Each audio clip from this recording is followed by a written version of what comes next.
L'AGEFIP, activateur de progrès emploi et handicap, en partenariat avec Le Monde, présente l'Université du réseau des référents handicap des 29 et 30 mars 2021. Les acteurs du handicap en entreprise en action. Brigitte Klinkert, ministre déléguée auprès de la ministre du Travail, de l'Emploi et de l'Insertion, chargée de l'insertion. Bonjour à toutes et à tous. Je suis vraiment très heureuse d'ouvrir par ce message cette 3e édition de l'Université du réseau des référents handicap organisée par l'AGEFIP.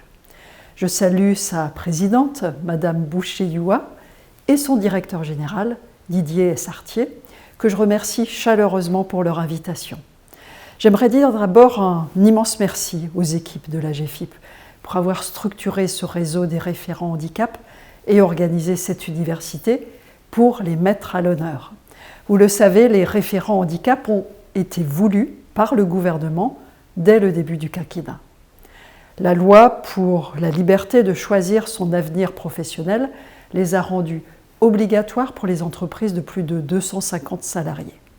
Ils permettent de prendre en compte les besoins spécifiques des personnes en situation de handicap et occupent ainsi un rôle stratégique auprès des directions des ressources humaines dans les entreprises. Mon souhait, comme ministre délégué à l'insertion, ne laisser personne au bord du chemin. Chacun doit pouvoir trouver sa place dans la société, quel que soit son parcours de vie antérieur et donc quel que soit son handicap.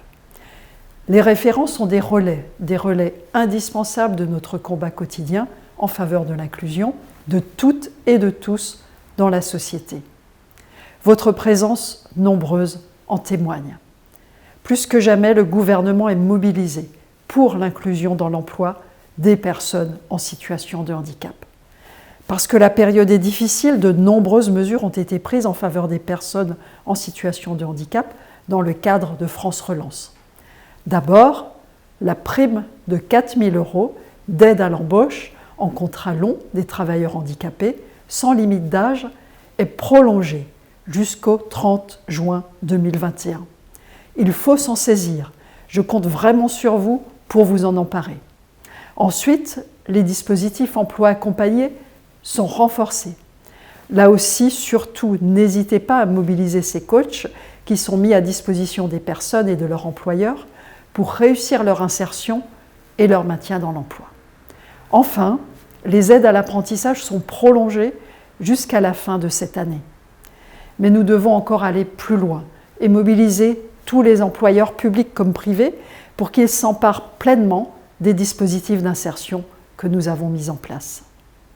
C'est pourquoi nous travaillons au rapprochement des réseaux Cap Emploi et Pôle Emploi pour proposer une offre intégrée et renouvelée d'accompagnement des demandeurs d'emploi en situation de handicap et des employeurs.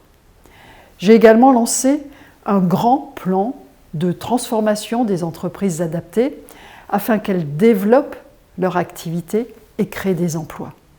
Elles sont aujourd'hui 800 en France.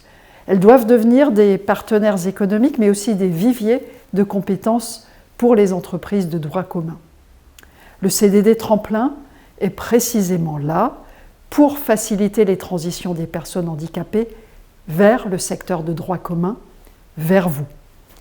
Il faut, et je le vois faire de manière remarquable sur le terrain, il faut que les entreprises, les associations, les collectivités, les élus, Pôle Emploi, Cap Emploi, les missions locales, les travailleurs sociaux et les services de l'État travaillent main dans la main.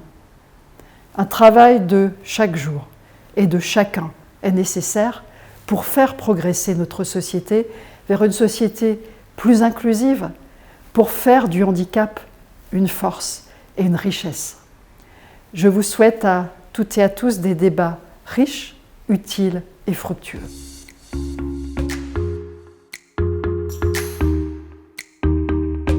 Plus d'informations sur www.agefip-université-rrh.fr et sur les réseaux sociaux avec le hashtag URRH 2021.